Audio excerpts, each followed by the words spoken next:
This is the Phase 11 Monday program. What this is going to be is strength endurance focused. So it's going to be 5 stations around the gym. At each station we'll have 4 rounds, and it's going to be 40 seconds of work with 20 seconds of rest. So 40, 20, 4 rounds, and then they have a minute to transition in between the stations.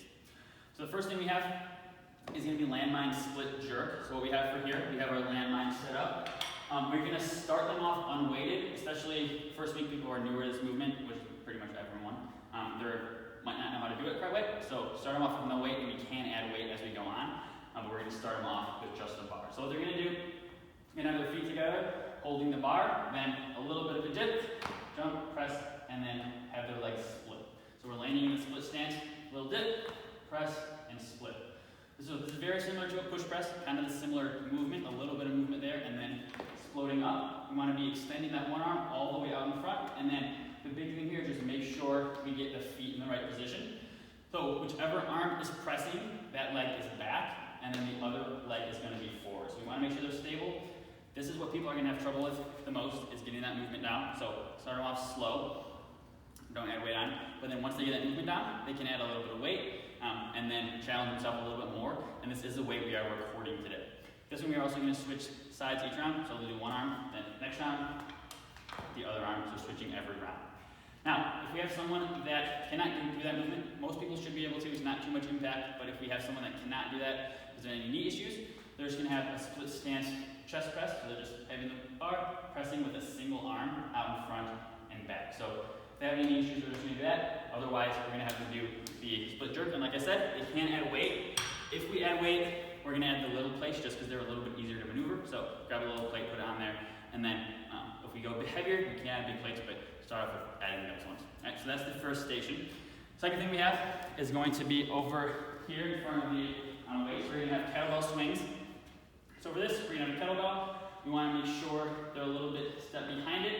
Grab the kettlebell out in front, and they're swinging, so they're going to snap it up, start the swing, get up nice and tall, snapping and swinging in. So with this, there's a few things you want to look out for. We want to make sure we teach them how to start, so when they get the weight, they're snapping right into it and then going right away.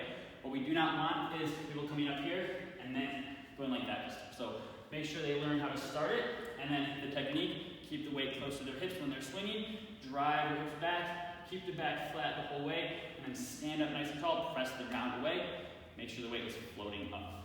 Do try to challenge people to go heavier here. A lot of times people don't go as heavy as they can on swings. It is 40 seconds, so we don't want them to go crazy heavy. 50 pounds should be plenty for everyone, especially for that time period. For the time frame of 40 seconds, I do challenge them to try to push themselves over here. Now the modification we have for this, if anybody has any back issues, this is really the only reason we want to do this. Otherwise, we have plenty of time to teach them. So if they're new to kettlebell swings, we have plenty of time on this day to teach them how to do them. What we're going to do for the modification though is going to be kettlebell RDLs. So they have the weight here, driving the hips back, close to the ground, standing up nice and tall, hips back, close to the ground, and nice and tall. Right? So with that, just do try to challenge them to go heavy as well if they can. But again, you only really need to modify that if anyone has any back issues or something that will prevent them from doing that. But otherwise, we're doing swings for the second station. So that is the second station. The third one is going to be over here on this part of the rubber. We are going to have waiter marches for the main version. We do some modifications as well. So they're going to grab a weight here.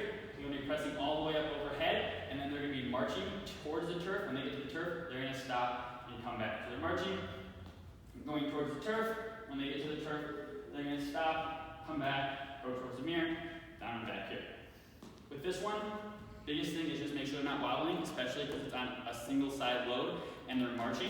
What people will tend to do is lean to the side because they're trying to keep that weight stable. So make sure they're staying tall, they're breathing, and they're not wobbling at all. And then just keep the weight all the way up overhead. Don't let them bend their arm because it actually makes it harder when we do that. So all the way up overhead with the weight.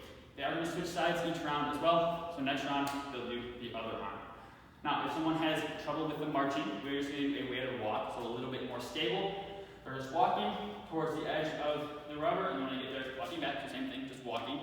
And then if someone has a shoulder issue, they can't go overhead, what we're going to have them do is going to be a suitcase carry. So they're just going to grab the weight, have it by their side, and they're just walking down and back. Now, if someone has a shoulder issue where they can't go overhead, they will be able to go heavier. So they can go a lot heavier with suitcase carries, but that would be only if they have a shoulder issue.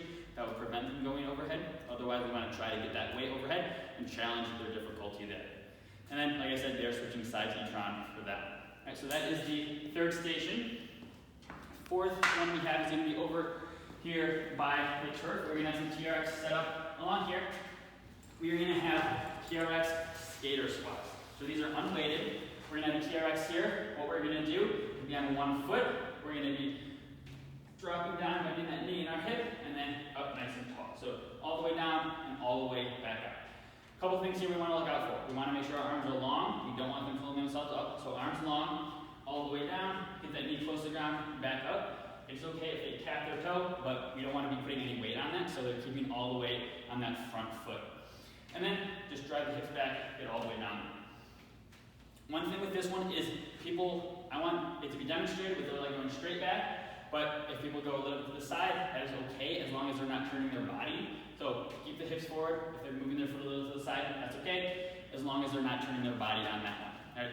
So we do have one modification. It is going to be regular TRX squat, which is just arms long, squatting down and up. That would be only for people who have knee issues that cannot support themselves on a single leg. A lot of people with this one, especially for 40 seconds, are going to have a hard time. Do not let them go to TRX squats just because it's hard. Make them challenge themselves.